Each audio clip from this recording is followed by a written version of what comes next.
पाहणार आहोत गावाकडच्या महत्त्वाच्या 50 बातम्या वेगवान स्वरूपात सुरुवात करूयात। सिडकोच्या घरांसाठी तिसऱ्यांदा मुदतवाढ देण्यात आलेली आहे। 10 जानेवारीपर्यंत मुदतवाढ देण्याचा निर्णय सिडकोने घेतलाय।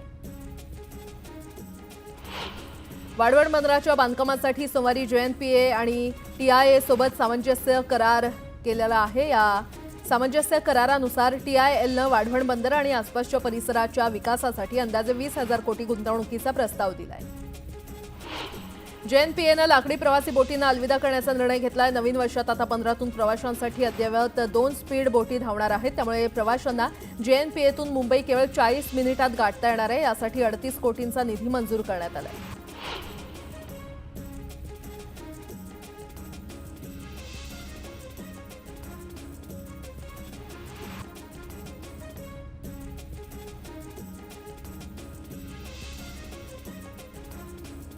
मुंबई, ठाणे आणि नवी मुंबई या महानगरांमध्ये देशभरातून येणाऱ्या लोढ्यांमुळे पायाभूत सुविधांवरील ताण कमी करण्यासाठी तिसरी मुंबई वसवण्यात येणार आहे। अटल सेतू प्रभाव क्षेत्रातील उरण, पेण आणि पनवेल तालुक्यातील 124 गावांमध्ये तिसरी मुंबई उभी राहणार आहे।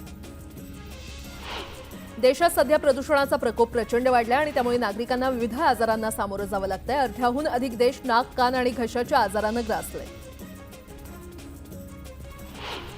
नोव्हेंबरमध्ये देशात विक्रमी विमान प्रवासाची नोंद झाली आहे। विशेष म्हणजे देशातील अव्वल विमान कंपनी असा लौकिक असलेल्या इंडिगोच्या विमानातून या एका महिन्यात 1 कोटी लोकांनी प्रवास केलाय। सध्या राज्यातील बहुतांश ठिकाणी थंडी कमी झाली आहे। काही भागात ढगाळ वातावरण असून पावसासाठी पोषक वातावरणाची निर्मिती झाली आहे आणि त्यामुळे राज्यातील काही जिल्ह्यांमध्ये पावसाचा अंदाज व्यक्त करण्यात येतोय। वाशीतील घाऊक बाजारात कांद्याच्या भावात घसरण झाली असून 8 रुपये ते 35 रुपये दर आहे, तर किरकोळ बाजारात 12 ते 50 रुपये दर आहे। येत्या काळात अजून दर घसरण्याची शक्यता आहे आणि त्यामुळे सर्वसामान्य ग्राहकांना मोठा दिलासा मिळालाय। बाजारात मक्याची आवक 20,745 क्विंटल झाली आहे। राज्यातील बाजार समितीमध्ये लाल जातीच्या मक्याची सर्वात कमी 3 क्विंटल इतकी आवक झाली आहे, तर या मक्याला 2,250 रुपये प्रति क्विंटल इतका दर मिळाला। नाशिक बाजार समितीमध्ये लाल कांद्याची आवक वाढली आहे। लाल कांद्याची 35,000 तर पोळ कांद्याची 18,000 क्विंटल आवक झाली आहे। कांद्याला सरासरी 1,400 ते 2,500 रुपयांचा दर मिळालाय। राज्यातील ऊसाचा गाळप हंगाम 15 नोव्हेंबर रोजी सुरू झाला आहे। यंदा मागच्या वर्षीच्या तुलनेमध्ये गाळप हंगाम 15 दिवस उशिराने सुरू झाला असून कारखान्यांची संख्या कमीच आहे।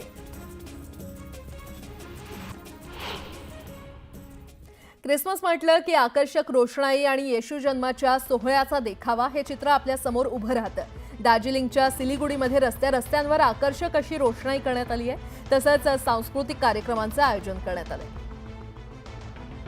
दार्जिलिंगच्या सिलिगुडीमध्ये मोठ्या प्रमाणात ख्रिसमसचा उत्साह दिसून येतोय।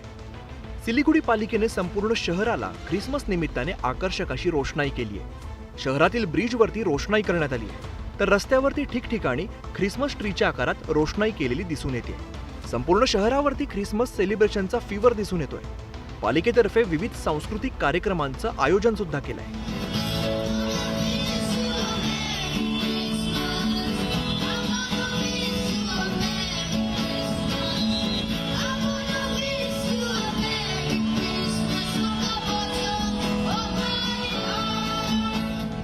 झारखंडची राजधानी असलेल्या रांची शहरावर सुद्धा ख्रिसमस फीवर दिसून येतोय। शहरातील रस्त्यांवरती आकर्षक अशी LED लाईट्स लावण्यात आली। याशिवाय रस्त्यांवरती सगळीकडे छोटे छोटे कंदील सुद्धा दिसतात। यामुळे शहर रोषणाईमध्ये रंगून गेल्याचं दिसतंय। यंदा डिसेंबर महिन्यातच आर्टिकापेक्षा काश्मीर खरं तर थंड झालेलं आहे। अंटार्क्टिकापेक्षाही काश्मीर थंड झालंय आणि सोनमर्ग ते गुलमर्गपर्यंत बर्फवृष्टी सुरूच असून अनेक भागात तापमान 0 अंशांच्या खाली उतरलंय। अनेक ठिकाणी जलवाहिन्या गोठल्या आहेत, तर तलावांवर बर्फाचा थर जमा झालाय। जम्मू काश्मीरमध्ये सध्या कडाक्याची थंडी पडली आहे। काश्मीर खोऱ्यातील अनेक ठिकाणी तापमानाचा पारा हा 0 अंशांच्या खाली गेलाय। सोनमर्गमध्ये झालेल्या ताज्या हिमवर्षावानंतर तापमान उणे 8 अंशांच्या खाली घसरलंय। चारही बाजूंनी वेढलेली बर्फाच्छादित शिखरं, जिथं नजर जाईल तिथपर्यंत बर्फाची जाड चादर आणि हलका हलका होणारा हिमवर्षाव, अशा वातावरणात पर्यटकांनी या हिमवर्षावाचा आनंद घेतलाय। जो हम चाहते थे, देखना चाहते थे, वो रियली हमें मिला। इट्स मैस्मराइजिंग, क्योंकि हम यहाँ लाइव स्नोफॉल देख रहे हैं। वादियाँ बहुत सुंदर हैं, लोग बहुत अच्छे हैं। जम्मू काश्मीरमध्ये हाडं गोठवणाऱ्या थंडीचा म्हणजेच चिल्लई कलामचा मोसम सुरू झालाय। मात्र यंदा इथलं तापमान अंटार्क्टिकाच्याही तापमानापेक्षा खाली घसरलंय. अंटार्क्टिकाच्या अनेक भागात आत्ताचं तापमान उणे 1 ते उणे 20 डिग्री सेल्सिअस आहे, तर काश्मीरच्या जोजिला प्रांतात उणे 23 अंशांपर्यंत तापमान खाली घसरलंय. गेल्या 4 दिवसांपासून थंडीत प्रचंड वाढ झालेली असून पुढचा 1 आठवडा हिमवर्षावाचा अंदाज वर्तवण्यात येतोय. पुन्हा एकदा बातम्या वेगवान स्वरूपात. विधानसभा निवडणुकीचा निकाल जाहीर होऊन महिना उलटल्यानंतरही पालिकेतील 585 कर्मचारी मूळ कामावर परतले नाहीयेत. आर्थिक बाबींचा अहवाल तयार करण्याच्या कामात ते व्यस्त आहेत. मुंबईत सलग दुसऱ्या दिवशी हवेची स्थिती खालावलेलीच असल्याचं निदर्शनास आलंय. माझगाव, नेवीनगर आणि कुलाबा तसंच मालाड येथील हवेची श्रेणी वाईट असल्याची नोंद हवामान खात्याकडून करण्यात आली आहे. नाताळनिमित्त लष्कर भागात होणारी गर्दी विचारात घेऊन पुण्यातील MG रोड वाहतुकीसाठी बंद करण्यात आलाय. नागरिकांना पर्यायी मार्गाचा वापर करण्याच्या सूचना देण्यात आलेल्या आहेत. महात्मा गांधी रस्त्यावर गर्दी वाढल्यास वाहतूक बंद ठेवण्यात येईल. मुंबई पालिकेच्या जी दक्षिण विभागात नागरिकांसाठी टोकन सुविधा सुरू करण्यात आलेली आहे. विविध कामांसाठी रांग लावायला लागू नये यासाठी टोकन सुविधा उपलब्ध करून दिल्यानं नागरिकांना मोठा दिलासा मिळालाय. मागील आठवड्याभरापासून नायर रुग्णालयातील हृदय शस्त्रक्रिया विभागातील काही भाग बंद ठेवण्यात आलाय आणि त्यामुळे बायपास सारख्या शस्त्रक्रिया होत नसल्यानं रुग्णांना नाहक त्रास सहन करावा लागतोय. पिंपरी चिंचवडमध्ये पालिकेच्या वतीनं मागील वर्षी नोकर भरती प्रक्रिया राबवण्यात आली होती. मात्र पात्र झालेल्या उमेदवारांनी कामावर रुजू झाल्यानंतर काहीच दिवसात 61 कर्मचाऱ्यांनी राजीनामे दिले. धारावी पुनर्विकास प्रकल्पात पात्र धारावीकरांना मोफत घरं मिळणार आहेत. रहिवासी नव्या घरात गेल्यानंतर पुढील 10 वर्ष संबंधित सोसायटीच्या देखभालीची जबाबदारी बिल्डरची असेल. शिवाय सोसायटीतील एकूण बांधकामाच्या 10% जागा व्यावसायिक गाळ्यांसाठी राखीव असेल. अमित शहांच्या वादग्रस्त वक्तव्याच्या निषेधार्थ कांदिवलीत आंबेडकरी संघटना आक्रमक झाल्या. शेकडो भीमसैनिकांनी रस्त्यावर उतरत शहांच्या वक्तव्याचा निषेध करत आक्रोश मोर्चा काढत निषेध नोंदवला.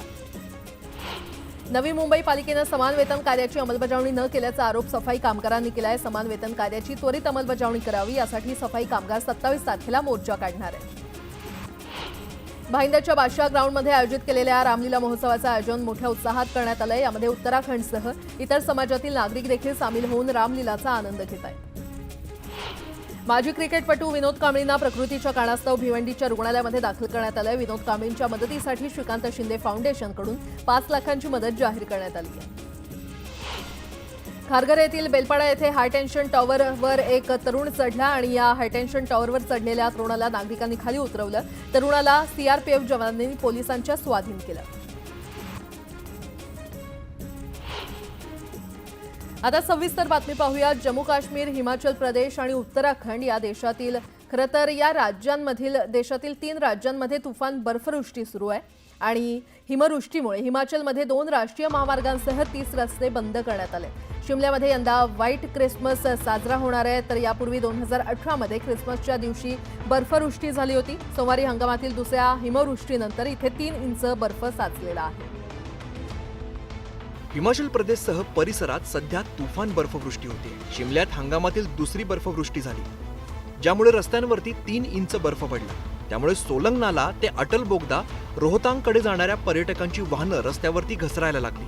तुफान बर्फवृष्टीमुळे जवळपास 1000 वाहनं अडकलेली होती. त्यातील सुमारे 700 प्रवाशांची सुटका करण्यात आली. तिकडे उत्तराखंडच्या बद्रीनाथ परिसरात तुफान बर्फवृष्टी झाली. या बर्फवृष्टीमुळे सगळीकडे बर्फाची पांढरी चादर पसरल्याचं दिसून येत आहे. उत्तराखंडच्या चक्तारामध्ये सुद्धा बर्फवृष्टीमुळे अनेक वाहनं अडकलेली होती. स्थानिक नागरिकांच्या मदतीने पर्यटकांची सुटका करण्यात यश आलंय. काश्मीरच्या शोपियानमध्ये झालेल्या बर्फवृष्टीमुळे तापमान 2 डिग्रीच्या सुद्धा खाली गेलंय. पाणी गोठल्यामुळे नागरिकांना मोठ्या अडचणींना तोंड द्यावं लागतंय. पाईपच्या खाली आग लावून पाणी पुरवठा केला जातोय. आसामच्या काझीरंगा राष्ट्रीय उद्यानात 2024च्या सुरुवातीला अतिशय दुर्मिळ अशा सोनेरी वाघाचं दर्शन झालं होतं. आता वर्ष संपतानाच या वाघानं पुन्हा एकदा दर्शन दिलं असून त्यासोबतच सुखद धक्काही दिलाय. आसामच्या काझीरंगा राष्ट्रीय उद्यानात अलीकडेच म्हणजेच 2024च्या सुरुवातीला देशातील एकमेव सोनेरी झळाळी असणारा वाघ दिसला होता. खुद्द आसामचे मुख्यमंत्री हेमंत बिस्वा यांनी या वाघाची झलक आपल्या सोशल मीडियावरती शेअर केली होती. 21व्या शतकात अशा वाघाची झलक पाहायला मिळणं हीच पहिली घटना होती. Indian forest officer Praveen Kaswan यांनी सोशल मीडियावरती या वाघाची झलक दाखवली होती. आता वर्ष संपताना या अतिशय दुर्मिळ वाघाने पुन्हा एकदा दर्शन दिलंय. तेही अतिशय सुखावणारं असं दर्शन. कारण सोनेरी रंगाच्या या वाघिणीसोबत तिचे 3 छोटे सोनेरी रंगाचे बछडेही दिसून आले. आपल्या आईच्या मागे दुडुदुडू धावणारे हे बछडे पाहून वन्यप्रेमींमध्ये आनंदाचं वातावरण आहे. हा व्हिडिओ काझीरंगाचे टुरिस्ट गाईड यांनी आपल्या कॅमेऱ्यामध्ये कैद केलाय. काझीरंगा नॅशनल पार्कमध्ये 135 रॉयल बेंगाल वाघ असून यात आता 4 अतिशय दुर्मिळ अशा सोनेरी वाघांचा समावेश झालाय. यासोबतच इतरही काही महत्त्वाच्या बातम्या आपण पाहणार आहोत. तुर्तास एक छोटासा ब्रेक. पाहत रहा न्यूज 18 लोकमत.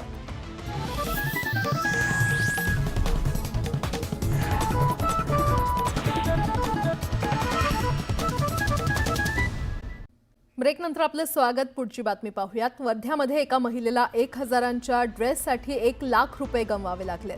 ऑनलाईन फसवणूक करणाऱ्या भामट्यांच्या जाळ्यामध्ये ही महिला अडकली आणि तिची फसवणूक झाली. हा प्रकार कसा घडला याविषयीचा एक रिपोर्ट पाहूया. वर्ध्यात राहणाऱ्या राखी यांनी एका ऑनलाईन साईटवरून एक ड्रेस खरेदी केला, ज्याची किंमत होती 997 रुपये. पण राखी यांना हा ड्रेस काही पसंत पडला नसल्याने त्यांनी हा ड्रेस परत केला. पण रिटर्न पॉलिसीनुसार पैसे परत न आल्याने त्यांनी कस्टमर केअरला फोन लावला आणि इथेच घात झाला. आधी 85,000 आणि लगेच 15,000 अशी एकूण 1,00,000 रक्कम ही माझ्या HDFCच्या अकाउंटमधून डेबिट झाली. कंपनीकडून राखी यांना व्हॉट्सअपवरती APK फाईल पाठवली गेली. ही फाईल ओपन करता क्षणी राखी यांच्या बँक खात्यातून आधी 85,000 आणि मग 15,000 रुपये कापले गेले. या ट्रान्झॅक्शनमुळे त्यांची ऑनलाईन फसवणूक झाली. APKची फाईल डाउनलोड केल्यात त्यांच्या बँक खात्याचे पूर्ण ॲसेस आरोपींना प्राप्त होत आहेत आणि त्याद्वारे त्यांचे ते पैसे काढत आहेत. सध्या अनेकांना ऑनलाईन शॉपिंगचं व्यसन जडलंय. पण शॉपिंगच्या नादात आपली फसवणूक होऊन आपला बँक बॅलन्स रिकामा होणार नाही याची सावधानता बाळगणं गरजेचं बनलंय. लाडक्या बहिणींनो, आपलं अकाउंट चेक करा, कारण कोणत्याही क्षणी लाडक्या बहिणींचे पैसे कधीही जमा होऊ शकतात. डिसेंबर महिन्याचा हप्ता पैशांच्या वितरणास सुरुवात झालेली आहे. दरम्यान लाडक्या बहिणींना 2,100 रुपयांचा हप्ता अधिवेशनानंतर मिळण्याची शक्यता आहे. राज्य सरकारच्या महत्वाकांक्षी मुख्यमंत्री लाडकी बहीण योजनेच्या निधी वितरणास सुरुवात झाली. आदर्श आचारसंहितेमुळे थांबलेली प्रक्रिया पुन्हा सुरू झाल्याचं आदिती तटकरे यांनी सांगितलंय. लवकरच लाडक्या बहिणींच्या खात्यात डिसेंबर महिन्याच्या हप्त्याचे पैसे जमा होणार आहेत. 67 लाखापेक्षा अधिक महिलांना आज आपण पहिल्या दिवशी लाभ वितरित करत आहोत. असंच उद्या, परवा आणि आणखीन पुढचे 2 दिवस असे 4 दिवस रोज महिलांना लाभ वितरण करण्यात येईल. लाडक्या बहिणींनो, आपलं अकाउंट चेक करा, कारण कोणत्याही क्षणी लाडक्या बहिणींचे पैसे जमा होऊ शकतात. दरम्यान अर्थसंकल्पानंतर लाडक्या बहिणींना 2,100 रुपयांचा हप्ता मिळण्याची शक्यता आहे. बातमीपत्रामध्ये आता पाहणार आहोत गावाकडच्या महत्त्वाच्या 50 बातम्या. सुरुवात करूयात. कुंभमेळ्यात हरवलेल्या व्यक्तींचा शोध घेण्यासाठी आता AIची मदत घेतली जाणार आहे. महाकुंभ 2025 साठी संगणकीकृत हरवले सापडले केंद्र सुरू केलं जाणार आहे. तर या केंद्राच्या माध्यमातून भाविकांची मदत केली जाणार आहे. साताऱ्यातील गोळीबार मैदान इथे भरवस्तीत शिरून नागरिकांच्या डोळ्यात देखत बिबट्यानं कुत्र्याचं पिल्लू घेऊन गेल्यानं नागरिकांमध्ये भीतीचं वातावरण आहे. बिबट्याला जेरबंद करण्याची मागणी नागरिक करतायत. जळगाव शहरातील काही मार्गांवर वाहतूक व्यवस्थेमध्ये बदल करण्याचा निर्णय जळगाव पोलीस दलानं घेतलाय. त्यात आकाशवाणी चौक ते रेल्वे स्थानकादरम्यानच्या अवजड वाहनांना बंदी करण्यात आली आहे. तसंच शहरात येणाऱ्या मालवाहू वाहनांसाठी देखील वेळ निश्चित करून देण्यात आल्याची अधिसूचना पोलीस दलाच्या वतीनं काढण्यात आली आहे. धुळे शहरातील आदिवासी वसतिगृहातील विद्यार्थ्यांनी आदिवासी विकास प्रकल्प कार्यालयामध्ये आंदोलन केलंय. DBTचं अनुदान न मिळाल्यानं आदिवासी वसतिगृहातील विद्यार्थ्यांनी आदिवासी विकास प्रकल्प कार्यालयामध्ये ठिय्या मांडला. जयंतपेठी पनवेल रस्त्यावर स्कूटी चालकाला कारच्या धडकेमध्ये मृत्यू झालाय. भरधाव वेगात असलेली स्कूटी कारवर आदळल्यानं अपघात झाला. अमरनाथमध्ये मनसेच्या शहर संघटकावर गोहत्येचा गुन्हा दाखल करण्यात आलाय. जलालुद्दीन शेख या तक्रारदारानं पोलीस ठाण्यामध्ये यासंदर्भाचे व्हिडिओ पेन ड्राईव्हच्या सहाय्यानं पुरावे देत पोलीस ठाण्यात तक्रार केली. त्यानुसार पोलिसांनी युसुफ शेख यांच्या विरोधात गुन्हा दाखल केलाय.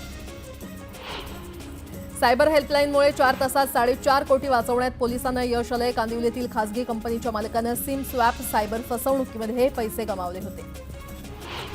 बेस्टचे महाव्यवस्थापक अनिल डिगीकर यांची बदली ही दिव्यांग विभागाच्या अतिरिक्त मुख्य सचिवपदी करण्यात आली आहे. तर हर्षदीप कांबळे यांची बेस्टच्या महाव्यवस्थापकपदी बदली करण्यात आली आहे. उद्धव ठाकरे मातोश्रीवर लोकसभा निहाय मतदारसंघाचा उद्यापासून आढावा घेणार आहेत. पालिका जिंकण्यासाठी ठाकरे गटानं जोरदार तयारी सुरू केली आहे. राजकीय फलकबाजीला आळा घालण्यासाठी आमदार आदित्य ठाकरे यांनी आता खुद्द मुख्यमंत्री देवेंद्र फडणवीस यांना आवाहन केलंय. पक्षीय मतभेद बाजूला ठेवून सर्व राजकीय होर्डिंग्ज न लावण्याचा निर्णय घेतल्यास नागरिकांना दिलासा मिळेल असं आवाहन त्यांनी केलंय. पुण्याच्या वाढत्या भौगोलिक क्षेत्राचा विचार करता शहरासाठी 2 पालिका कराव्या लागतील. 2 स्वतंत्र पालिका करण्यासाठी उशीर करून चालणार नाही अशी भूमिका उच्च आणि तंत्रशिक्षण मंत्री चंद्रकांत पाटील यांनी मांडली आहे.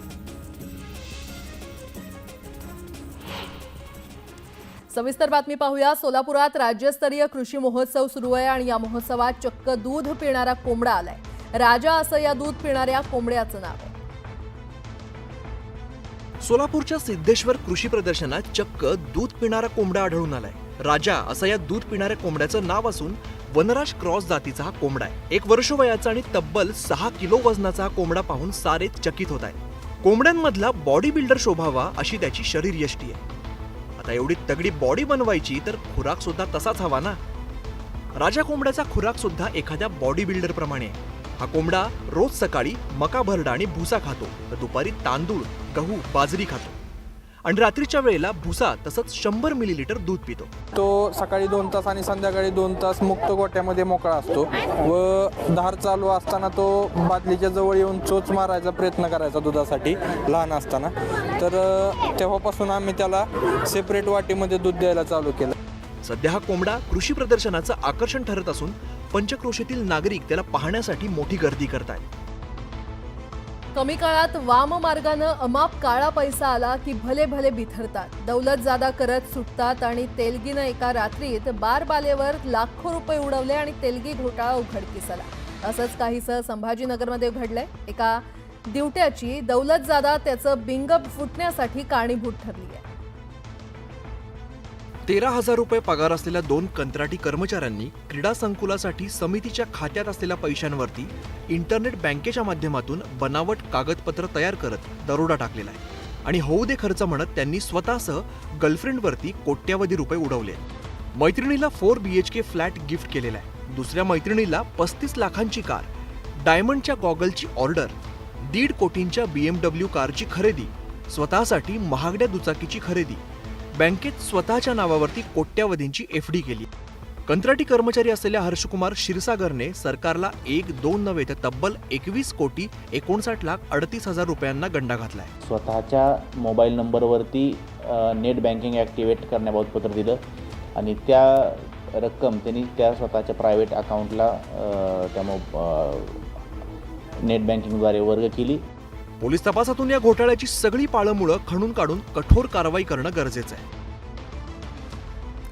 तर सकाळपासूनच्या या सगळ्या महत्त्वाच्या बातम्या आपण वेगवान स्वरूपात बातमीपत्रामध्ये पाहतोय. त्यापुढे देखील काही सविस्तर बातम्या आणि वेगवान स्वरूपातल्या बातम्या पाहणार आहोत. मात्र त्याच दरम्यान एक महत्त्वाची आठवण तुम्हा सर्व प्रेक्षकांना. या सगळ्या प्रकारच्या सामाजिक बातम्या असो, राजकीय बातम्या असो, मनोरंजनाच्या बातम्या असो किंवा तुमच्या कामाच्या बातम्या तुम्ही तुमच्या मोबाईल फोनवर पाहू शकताय. त्यासाठी तुम्हाला काय करायचं आहे, तुम्हाला आमच्या सोशल मीडिया प्लॅटफॉर्मला भेट देणं गरजेचं आहे. आम्हाला फेसबुक, यूट्यूब, ट्विटर आणि इंस्टाग्रामवर फॉलो करा. तिथे वेळोवेळी प्रत्येक बातम्यांचे अपडेट हे तुमच्यापर्यंत पोहोचत राहतील. बातमीपत्रांचं